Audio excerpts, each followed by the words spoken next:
எப்பவும் போல RRB clerk மெயின்ஸ்ல வச்சு செஞ்சுட்டாங்க. நம்ம ஒரு இடத்துல எக்ஸாம் அப்ளை பண்ணுவோம்.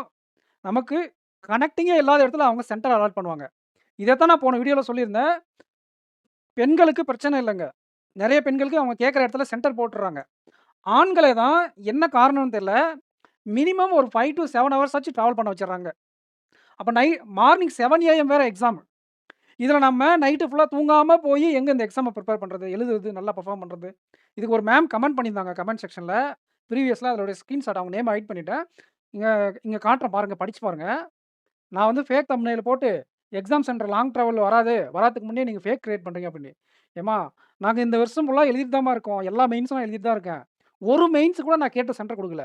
இதுல என்ன காமெடின்னா, மத்த ஆஸ்பிரண்ட்ஸ் அவ்வளோ கஷ்டப்படுறாங்கன்னா, போய் எழுதிட்டு வரதுக்கு, நான் பிரிப்பேர் பண்ணாம சும்மா எக்ஸாம் எப்படி இருக்குன்னு பார்க்கறதுக்கு போறவன். போ போயிட்டு வரதுக்கு 1 நாள், வரதுக்கு 1 நாள், போற 1 நாள், வர 1 நாள். Travelling charge and room rent 3 வேள சாப்பாடு, 4 வேள சாப்பாடு ஆயிரும் கணக்கு. ஓகேங்களா? அப்போ கிட்டத்தட்ட ஒரு ஹாஸ்டல்ல ஸ்டே பண்றத விட அதிகமா செலவாகுது நம்ம மெயின்ஸ்க்கு போயிட்டு வர்றதுக்கு. அதுக்கு நான் டைரக்ட்டா சென்னை அப்ளை பண்ணியிருந்தோனே என் ஃப்ரெண்ட் ரூம்லயாச்சும் போய் எழுதிரலான்னு பார்த்தா, சென்னை அப்ளை பண்ணவங்கள காஞ்சிபுரத்தில போட்டுருக்காங்க. காலையில 7 மணிக்கு சென்னை டிராஃபிக்ல அவ்வளோ நேரத்தில எப்படி தைரியமா நம்மளால காஞ்சிபுரத்துக்குள்ள அந்த காலேஜ் கிட்ட போய் ரீச் பண்ண முடியும்? நான் சென்னையில எழுதியிருக்கேன். சென்னையில ஸ்டே பண்ணியிருக்கேன். அங்க என்ன நடக்கும் தெரியுமா? அவ்வளோ நேரத்துக்குலாம் பஸ் கிடைக்காது. மெட்ரோவா இருந்தா கூட அவ்வளோ நேரத்துக்கு அங்க போக முடியாது. ரீச் ஆக முடியாது. சென்னையிலே இருந்தா கூட போய் அங்க ஸ்டே பண்ற மாரி இருக்கலாம். பைக்ல போற மாரி இருக்கும். கார்ல போற மாரி இருக்கும். என்ன கூத்தோ அது! ஆனா பெண்களுக்கு வந்து ஈஸியா கிடைச்சிருந்தாலும் அந்த மேம்க்கு அதோட அரும நாங்க படக்கூடிய கஷ்டம் என்னன்னு தெரியல. எனக்கு இங்க தர்மபுரியில அப்ளை பண்ணியிருந்தா, இந்த சைடு தர்மபுரியில அப்ளை பண்ணியிருந்தா 45 மினிட்ஸ். இந்த சைடு எனக்கு ஓசூர்ல போடுவாங்க வழக்கமா அதியமான் காலேஜ்ல. அங்க போட்டிருந்தா 1 ஹவர். இல்ல இந்த பக்கம் கிருஷ்ணகிரியில போட்டா 1 1/4 மணி நேரம். எதுக்கும் சம்மந்தம் இல்லாம நான் சேலத்துக்கு அப்ளை பண்ணா என்ன தூக்கி எங்கேயோ போட்டுருக்கீங்களே! இன்னும் சில பேருக்கு திருவண்ணாமலையிலருந்து அவங்க ஏதோ போட்டிருந்தாங்க. தஞ்சாவூரா ஏதோ ஒரு ஊர் போட்டிருந்தாங்க. எதுக்கு? எப்பயும் போல செஞ்சுட்டாங்க ஃப்ரெண்ட்ஸ். ஒண்ணும் சொல்றதுக்கு இல்ல. ஒரு ஃப்ரஸ்ட்ரேஷனா இருக்கு எனக்கே. எவ்வளோ செலவு பண்றது இந்த எக்ஸாமுக்கு? எவ்வளோ அலையிறது? இதோட இந்த வருஷத்தோட லாஸ்ட் மெயின்ஸ் எக்ஸாம். இனிமேல் நான் சேலத்திலேயே போடக்கூடாதுன்னு இருக்கிறேன் மெயின்ஸு. ஒரு எக்ஸாம் கூட எனக்கு சேலத்தில அப்ளை பண்ணி சேலத்தில கிடைச்சதில்ல. எதுக்கு? பிரிலிம்ஸே அவனுக்கு கிடைக்க மாட்டேங்குது இப்பல்லாம். எழுதுனதுல ஒரே ஒரு பிரிலிம்ஸ் தான் எனக்கு சேலத்தில வந்துச்சு. மீதி எல்லாமே ராசிபுரமோ, இல்ல முத்தையாம்மாள் காலேஜ் தான் போடுறாங்க எல்லாத்தையும். அப்படி இல்லன்னா இன்னும் தூரமா போடுறாங்க. இப்ப ரீசென்ட்டா இங்க எங்கேயோ தொப்பூர் பக்கத்தில எங்கேயோ ஒரு இடத்துல போட்டிருந்தாங்க. ஹால் டிக்கெட் அவுட் ஆயிருச்சு ஃப்ரெண்ட்ஸ். ஹால் டிக்கெட்டோட லிங்க் கமெண்ட் செக்ஷன்ல குடுத்துருக்கேன். நீங்க டிஎன் பேங்கர்ஸ் அகாடமில நம்ம மெயின்ஸ் பேட்ச்ச பர்ச்சேஸ் பண்ணாம இருந்தா பர்ச்சேஸ் பண்ணிக்கோங்க. 999 அதாவது 1999 கிடையாது பிரைஸு.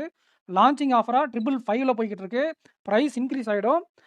ஆப்ப டவுன்லோட் பண்ணக்கூடிய லிங்க்கும், வெப்சைட்டோட லிங்க்கும் நான் கமெண்ட் செக்ஷன்ல குடுத்துருக்கேன். இந்த மெயின்ஸ் பேட்ச் அப்படிங்கிறது அப்கமிங் வரக்கூடிய எல்லா விதமான மெயின்ஸ்க்கும் ஃபோக்கஸ் பண்ணி ஒவ்வொரு எக்ஸாமா கம்ப்ளீட் பண்ணிட்டு வருவோம். அந்த லெவல் வைஸா பிரிச்சு, பிரிச்சு நம்ம கன்டென்ட் குடுப்போம். டிஎன் பேங்கர் சேகே வேணாம் சார். நாங்க 2 பேரும் தான் அதுக்கான கிளாஸஸ் எடுக்கிறோம். இந்த வீடியோக்கு லைக் பண்ணிட்டு சேனல சப்ஸ்கிரைப் பண்ணிக்கோங்க. உங்க ஃப்ரெண்ட்ஸ்க்கு ஷேர் பண்ணுங்க. முக்கியமா உங்களுடைய எக்ஸாம் சென்டர் எங்க? நீங்க எங்க அப்ளை பண்ணீங்க? உங்களுக்கு எங்க கிடைச்சிருக்கு? இத நான் கேட்கக்கூடாது. இருந்தாலும் கேட்கிறேன். நீங்க பாயா, கேர்ளா அப்படிங்கிறத உங்களுக்கு விருப்பம் தான் மென்ஷன் பண்ணிட்டு போங்க. ஓகேங்களா? ஸோ பாய்ஸ்க்கு எவ்வளோ பேருக்கு கேட்ட சென்டர் கிடைச்சிருக்கு? வுமென்ஸ்க்கு எவ்வளோ இடத்துல கேட்ட சென்டர் கிடைச்சிருக்கு அப்படிங்கிறது நமக்கு தெரிய வரும். ஸோ தட் அந்த மேம் கமெண்ட் பண்ணாங்க இல்லையா? அவங்களுக்கு அப்பயாச்சும் தெரியுதான்னு பார்ப்போம். ஓகேங்களா? ஸோ நம்ம ஒரு அவேர்னஸ் வீடியோ குடுக்குறோம் அப்படின்னா, எதுக்காக குடுக்குறோம் அப்படிங்கிறத பார்க்கணும். ரைட் இவ்வளோ நேரம் பேசிட்டு எதுக்காக இந்த வீடியோ மேக் பண்ணேன் அப்படிங்கிறத மறந்துட்டேன். இன்னும் நம்மளால பண்ண முடியாது. போய் ஸ்டே பண்ணி தான் ஆகணும். 1 டே முன்னாடி போயிட்டு ஹாஸ்டல்ல ரூம் எங்கேயோ ஒரு சீப்பா ஏதோ ஒரு ஹோட்டலோ ஏதோ இடத்துல உங்களுக்கு எது அஃபோர்ட் பண்ண முடியுமோ, அந்த இடத்துல போய் ஸ்டே பண்ணிடுங்க. டிராவல் பண்ணிட்டு போய் எழுதாதீங்க. எக்ஸாம் ஒழுங்கா பெர்ஃபார்ம் பண்ண முடியாது. காலையில 7 மணிக்கெல்லாம் எக்ஸாம் இன்னும் பேனிக் அதிகமா இருக்கும். போம்போதே பேனிக்கா போவீங்க. தூக்கம் கெட்டு போய் ரொம்ப சிரமத்துக்கு உள்ளாயிடுவீங்க. போயிட்டு எய்தர் ரிலேட்டிவ் வீடு இருந்தா ரிலேட்டிவ் வீட்ல தங்கிக்கோங்க. பெட்டர் ரூம் எடுத்து ஸ்டே பண்றது தான் என்ன கேட்டா பெட்டர். நம்ம டெலகிராம் குரூப்ல வந்து கான்டாக்ட் பண்ணுங்க. யாருக்கெல்லாம் உங்களுடைய காலேஜ் நேம் என்ன அப்படிங்கிறத கமெண்ட் பண்ணிட்டு, அதாவது உங்க காலேஜ் நேம் என்ன? உங்களுக்கு என்ன சென்டர்ல அலாட் பண்ணியிருக்காங்க? அப்படிங்கிறத நம்ம டெலகிராம் குரூப்ல போடுங்க. நெறைய பேர் வருவாங்க. ஸோ இது பசங்க தான் அப்படிங்கிறதுனால மேக்ஸிமம் அவங்க ரூம ஷேர் பண்ணிக்கோங்க. ஸோ அதில ஏதாச்சும் பிரச்சனை வந்தா நான் பொறுப்பு கிடையாது. நீங்க பார்த்து நல்ல பர்சன் யாருன்னு பார்த்து அவங்க கூட ரூம ஷேர் பண்ணிக்கோங்க. போயிட்டு ரூம்ல ஸ்டே பண்ணி ஷேர் பண்ணி ஸ்டே பண்ணா ஒண்ணும் பெருசா வராது. ஒரு ஆளுக்கு ரூ. 500 இல்லன்னா ஒரு ஆளுக்கு ரூ. 400 கிட்ட வரும். இல்ல மேக்ஸிமம் போனா ரூ. 600 போகும். நாங்க ஒரு டைம் எடுக்கும்போது 1800 பெர் ரூம். ஒரு ஆளுக்கு ரூ. 600 வந்துச்சு. இன்னொரு இடத்துல 800 தான் இருந்துச்சு. ஆளுக்கு ரூ. 400 முடிஞ்சுச்சு. சில இடங்கள்லயும் ரூ. 2,500 போகும். அப்போ ரூ. 800 குடுக்க வேண்டியிருக்கும் ஒரு ஆளு. ஸோ நம்ம எந்த இடத்துல இருக்குங்கிறத பொறுத்து, இந்த ரூ. 500 ரூ. 800 ரூ. 700 அதெல்லாம் பார்க்காதீங்க.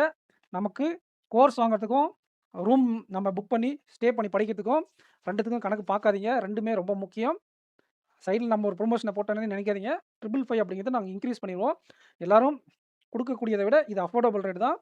ஃபுல்லா மெயின்ஸ் கன்டென்ட் குவாலிட்டியா இருக்கும் கன்டென்ட். ஸோ நான் ஒன்ஸ் நம்ம எல்லா வீடியோஸும் கம்ப்ளீட் பண்ணதுக்கப்புறம், இந்த பிரைஸ் நீங்க நினைக்கிறத விட பல மடங்கு அதிகமா இருக்கும். இப்ப லான்ச்சிங் ஆஃபர்ன்றதால ரொம்ப கம்மியா குடுத்துட்டுருக்கோம். ஸோ இப்பயே வாங்கி வச்சுக்கோங்க. நெக்ஸ்ட் வீடியோல மீட் பண்ணலாம் ஃபிரெண்ட்ஸ். வீடியோக்கு லைக் பண்ணிக்கோங்க. சேனல சப்ஸ்கிரைப் பண்ணிக்கோங்க.